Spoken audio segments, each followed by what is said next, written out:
আন্তর্জাতিক মাতৃভাষা দিবস পালনের শেষ সময়ের প্রস্তুতি চলছে কেন্দ্রীয় শহীদ মিনারে। সেখানে আছেন সহকর্মী শাকিল হাসান। আমরা সরাসরি তার সঙ্গে যুক্ত হব। শাকিল, শহীদ মিনারে শ্রদ্ধা জানানোর প্রস্তুতি ও নিরাপত্তা ব্যবস্থা কেমন দেখছেন এই মুহূর্তে আমাদের জানাবেন।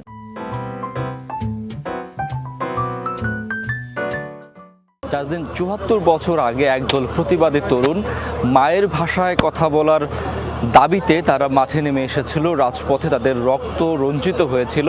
আমার ঠিক পেছনেই যে স্থাপনাটি দেখতে পাচ্ছেন সেটি এই ভাষা শহীদদের স্মরণে নির্মিত হয় ওই ঘটনার পরের বছরই, অর্থাৎ ১৯৫২ সালের ২১শে ফেব্রুয়ারি ঠিক পরবর্তীতে অবশ্যই এটি পাকিস্তানি হানাদার বাহিনী এটি ভেঙে ফেলে, গুড়িয়ে দেয়। তারপরও আবারও প্রতিবাদী ছাত্র যুবকরা এটি আবারও নির্মাণ করে।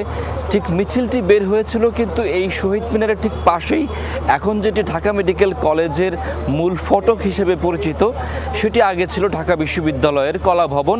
সেই বিখ্যাত আমতলা থেকে ১৪৪ ধারা ভঙ্গ করে প্রতিবাদী যুবকরা নেমে এসেছিল শুধুমাত্র মায়ের ভাষায় কথা বলবে বলে, এবং সেটি তারও প্রায় ৫০ বছর পরে ইউনেস্কোর স্বীকৃতি পেয়েছে। এবং ইউনেস্কো জানিয়েছে যে ২১শে ফেব্রুয়ারি এখন থেকে আন্তর্জাতিক মাতৃভাষা দিবস, এবং সারা বিশ্বের যত মাতৃভাষা রয়েছে, মায়ের ভাষায় কথা বলার যে ভাষাগুলো রয়েছে সেগুলোকে রক্ষা করবার, সেগুলোতে কথা বলবার যে আকুতি, সেটি আসলে প্রতিফলন।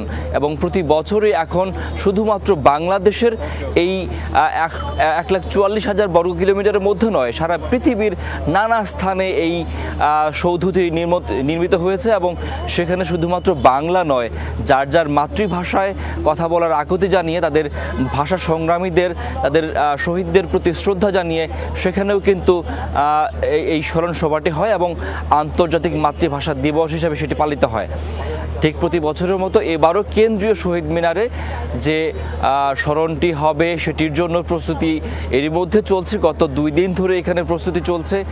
শেষ মুহূর্তের কিছু সংস্কার কাজ, রং করা, সেগুলো চলছে। যেহেতু এখানে রাষ্ট্রপতি আসবেন, প্রধানমন্ত্রী আসবেন সহ বিভিন্ন রাজনৈতিক, সাংস্কৃতিক, সামাজিক সংগঠনের পক্ষ থেকে এখানে শ্রদ্ধা জানানো হবে সর্বস্তরের সাধারণ মানুষের পক্ষ থেকে।